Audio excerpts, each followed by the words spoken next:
There's now a state of emergency across Kazakhstan after 4 days of violent protests. First over the cost of fuel, then over the leadership of President Kassym-Jomart Tokayev, who has fired his cabinet and named a new acting prime minister. Tokayev is urging demonstrators to cool off. Dear compatriots, I urge you once again to see reason and not to react to provocations from inside and outside, to the euphoria of rallies and permissiveness. Calls to attack office spaces of civilian and military authorities are absolutely illegal. This is the crime followed by a punishment.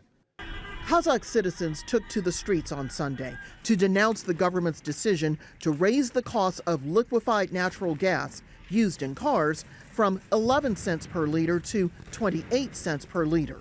In a country where the monthly minimum wage is less than $100, demonstrators say they can't afford it.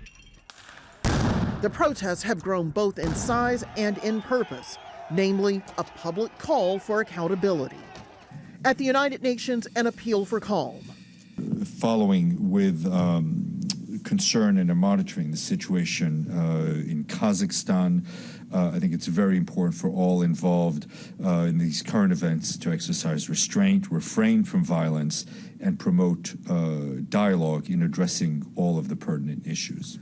While at the White House, pushback against a narrative being pushed by Russia.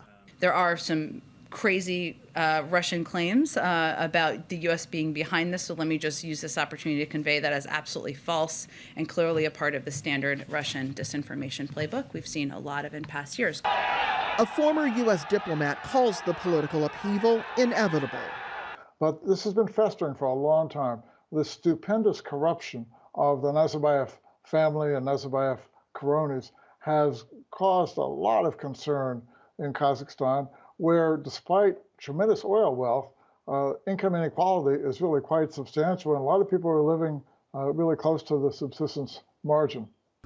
A public uproar over the cost of living now challenging the powers that be in Kazakhstan. Rosiland, Al Jazeera, Washington.